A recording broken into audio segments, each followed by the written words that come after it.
America के राष्ट्रपति Donald Trump का गजा पीस प्लान इन दिनों दुनिया भर में चर्चा का विषय बना हुआ है। अब ट्रंप ने इस प्लान की सफलता का संकेत देते हुए कहा है कि बातचीत के बाद इस्राइल गजा से वापसी पर सहमत हो गया है।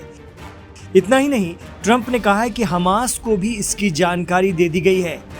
अब जैसे ही हमास इस बात पर अपनी मोहर लगाता है, वैसे ही सीज़फायर लागू हो जाएगा और फिर बंधकों का आदान प्रदान होगा। यानी हमास इस्राएली बंधकों को छोड़ेगा और इस्राएल फिलिस्तीनी कैदियों को रिहा करेगा। Social media site truth social पर अपनी बात रखते हुए अमेरिका के प्रेसिडेंट ट्रंप ने कहा कि बातचीत के बाद इस्राएल वापसी की लाइन पर सहमत हो गया है। इस लाइन को हमने हमास को दिखाया है और उनके साथ साझा किया है। अब जैसे ही हमास इस पर अपनी मोहर लगा देता है तो फिर तुरंत ही युद्ध विराम लागू हो जाएगा, बंधकों और कैदियों की अदला बदली हो जाएगी और फिर हम वापसी के अगले चरण के लिए परिस्थितियां तैयार करने में जुट जाएंगे। ट्रंप कहते हैं कि हमें 3000 साल की तबाही के अंत के करीब लेकर जा रही हैं परिस्थितियां।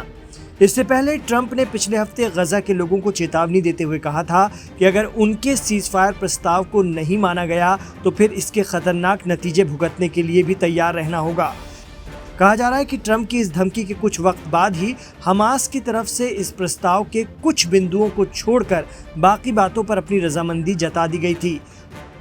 हमास ने बंधक छोड़ने समेत कई बिंदुओं को तो मान लिया, लेकिन हथियार डालने से इनकार कर दिया।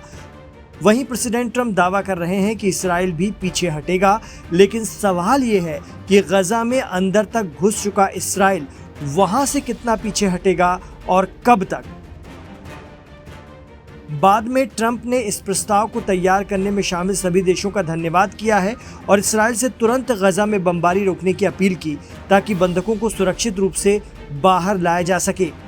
ट्रंप ने बमबारी रोकने के लिए इस्राएल की तारीफ भी की थी। प्रेसिडेंट ट्रंप कह रहे हैं कि हमास को भी जल्द से जल्द कदम उठाना होगा, वरना सारी उम्मीदें धरी की धरी रह जाएंगी। वो धमकी भी दे रहे हैं कि मैं देरी बर्दाश्त नहीं करूंगा, जैसा कि कई लोगों को लगता है कि होगा, या ऐसा कोई भी नतीजा जहां गजा फिर से खतरा पैदा करे। आइए इसे जल्द से जल्द पूरा करें। सभी के साथ उचित व्यवहार किया जाएगा, ये भरोसा भी ट्रंप दे रहे हैं। इससे पहले इस्राएली पीएम बेंजामिन नेतन्याहू ने भी ट्रंप के पीस प्रस्ताव को लेकर अपनी सहमति दिखाई। उन्होंने कहा कि उन्हें उम्मीद है कि आने वाले दिनों में सभी बंधकों की रिहाई की घोषणा कर दी जाएगी। 6 अक्टूबर को मिस्र में हमास के साथ अप्रत्यक्ष रूप से बातचीत होनी है, जिसमें युद्ध को खत्म करने के लिए आगे की योजना पर चर्चा होगी। आपको बता दें कि राष्ट्रपति ट्रंप के प्रस्ताव पर फिलहाल वैश्विक नेता और इस्राएल हमास दोनों ही सहमत होते नजर आ रहे हैं। हालांकि लेबनान के ग्रुप हिजबुल्लाह ने ट्रंप के इस प्रस्ताव को फिलिस्तीनी लोगों के लिए खतरनाक बताया है। हिजबुल्लाह की तरफ से कहा गया है कि ट्रंप का ये प्रस्ताव इस्राएल के उसी लक्ष्य की पूर्ति करता है जिसे वो भयंकर सैन्य अभियानों और गजा के नरसंहार के बाद भी हासिल नहीं कर पाए। ईरान भी इस प्रस्ताव को लेकर बहुत ज़्यादा गर्मजोशी में नहीं है। ईरान का मानना है कि फ़िलिस्तीन के लोगों को ही फ़िलिस्तीन में सरकार बनाने का हक मिलना चाहिए, उनकी राय ली जानी चाहिए। लेकिन ट्रंप जो टेक्नोक्रेट गवर्नमेंट का प्रस्ताव लेकर आए हैं, वो इसकी पूर्ति नहीं करता है।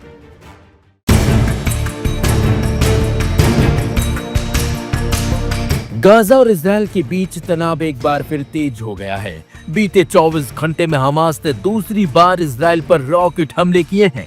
तेल अवीव शहर को निशाना बनाया गया है, जहां देर रात रॉकेटों की बारिश से आसमान जगमगा उठा, जिसके चलते इजरायल में हड़कंप और अफरा तफरी मच गई है। जी हाँ, तेल अवीव के आसमान में रॉकेटों की चमक और जमीन पर दहशत का माहौल। सोमवार देर रात गाजा से हमास ने इजरायल पर एक के बाद एक रॉकेट दागी।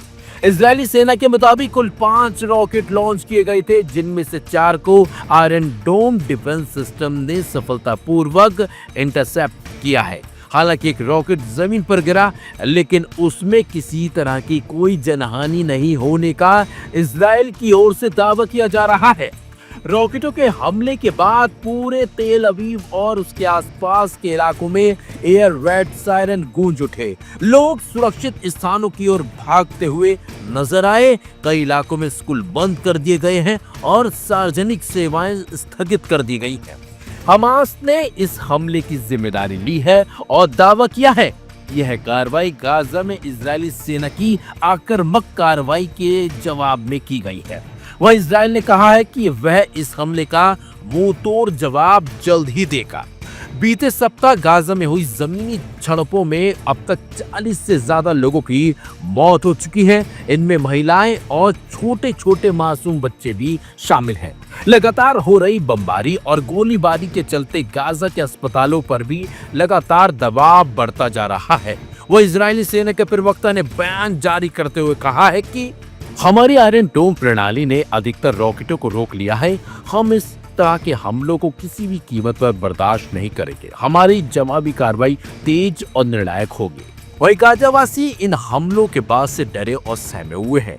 गाजावासी इन हमलों से ना सिर्फ डरे हुए हैं बल्कि गाजावासियों ने इसे लेकर बड़ी बात भी कही है। इन लोगों का कहना है कि हम रोज धमाकों की आवाज में जी रहे हैं। ना बच्चों को नींद आती है और ना हमें चैन। खाने पीने की चीजें भी खत्म हो रही हैं।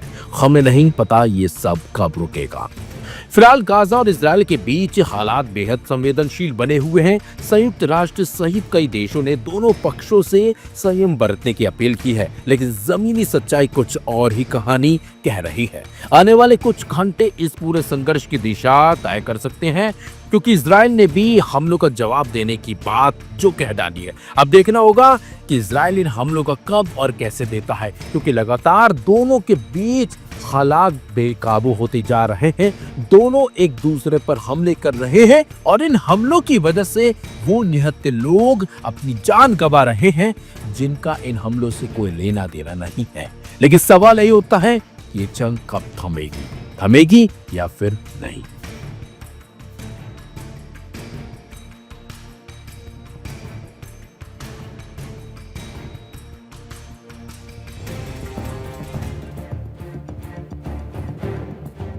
गल्फ ऑफ अदन यानी अदन की खाड़ी में अचानक धमाके की गूंज सुनाई दी और डच झंडे वाले कार्गो शिप मिनर्वा ग्राफ्ट से आग की लपटें उठने लगी।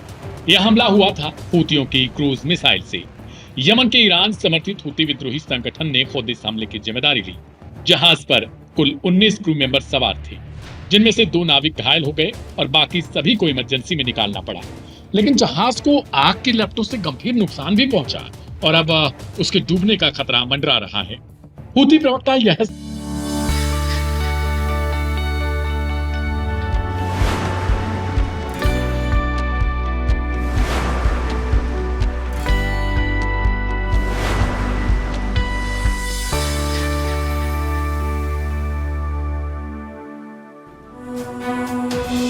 बंद नहीं कर दी जाती।